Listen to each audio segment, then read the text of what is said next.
স্বরাষ্ট্রমন্ত্রী, দমন যেখানে আপনি সেখানে। আপনি যদি দমন না করেন, জাতি প্রস্তুত হচ্ছে আপনাকে যে কোনো দিন দমন করার জন্য বেরিয়ে আসবে।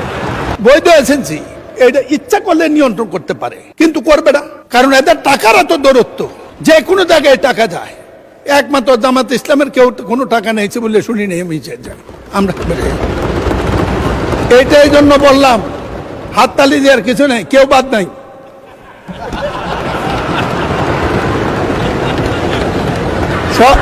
সব দূর সালাউদ্দিন দেবেন, মোহধারী দেখলে দুলাভাই মনে করার কোনো কারণ নাই।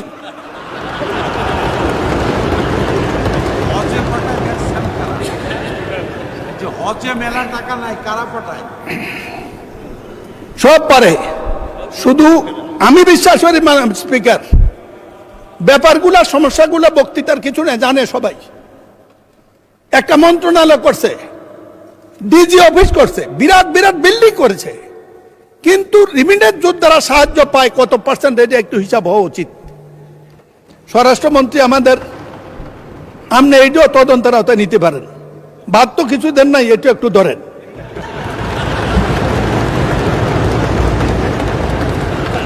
বৈধ রিক্রুটিং এজেন্সি এবং সম্মানিত লোক, ক্রিমিনাল যার ইতিহাস নাই, তাকে বৈধ লাইসেন্স দেওয়া হবে না, যে ইচ্ছে সে হোক। মাননীয় সদস্য, 1 মিনিটে কনক্লুড করেন। মাননীয় স্পিকার, একই তো কথা, শুরু করলাম মাত্র, আপনি দিলেন বন্ধ করে। আচ্ছা 2 মিনিট, যাই হোক, আচ্ছা 2 মিনিটে কনক্লুড করেন। আমাদের প্রধানমন্ত্রী মালয়েশিয়া যাচ্ছেন, এটা মানুষকে ভোটের চেয়ে বেশি আশাবাদী করেছে। মালয়েশিয়ার সাথে আমাদের সমস্যা, যে সমস্যাগুলো বিদ্যুৎ সরকার এবং ম্যানপাওয়ার লিড করেছে, এটা সমাধান হইলে এরপরে প্রধানমন্ত্রীকে প্রস্তাব করবো অবিলম্বে আপনি সৌদি আরবে যান, এই দরজা খুলে দেন। আমাদের দেশ চালানোর জন্য প্রয়োজনীয় ডলারের জন্য বা বৈদেশিক মুদ্রার জন্য তারাই যথেষ্ট। মাননীয় স্পিকার, আমি সব কথাগুলো লিখিত আকারে মন্ত্রীর কাছে দিয়ে দেব। আপনি কঠিন মানুষ, বন্ধ করে দেবেন জানি। বন্ধ শ্রমিক বাজার উদ্ধার করার কোনো বিকল্প নাই, জোরদার কূটনৈতিক তৎপরতা। মাননীয় স্পিকার, ফরেন সার্ভিসের সবচেয়ে গুরুত্ব হলো ডিপ্লোম্যাটরা ওখানে করেটা কি, তাদেরকে একদিন সংসদে আনেন, আমরা একদিন শুনি, আমি অভিযোগ করব, জবাব দেখ।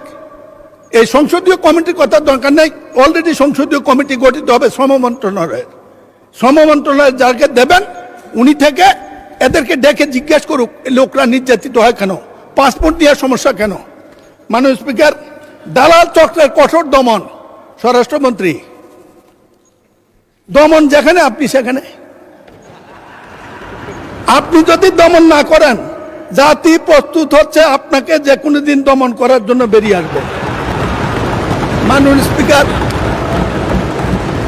আমি যেদিন দাঁড়াই সেদিনে আপনি চেয়ারে থাকেন। আমার একটু সীমাবদ্ধতা আছে, আপনার সাথে বিতর্ক করতে পারি না। যদি আমাদের ইজ্জত, 24-এর ইজ্জত, মুক্তিযুদ্ধের ইজ্জত, দেশের ইজ্জত, বিদেশি ডলার ইনকামকারীদের ইজ্জত, এই রিমিটেন্স যোদ্ধাদের ইজ্জত, জাতির ইজ্জত রক্ষা করতে চান, একটি কাজে করেন, যে কোনো কারণে হোক এদের উপর নির্যাতনকারী ম্যানপাওয়ার ব্যবসায়ী এবং বিদেশি দালাল, তাদের বিরুদ্ধে কঠোর ব্যবস্থা নেন, তাদের মুক্ত করে দেন। ধন্যবাদ মাননীয় স্পিকার।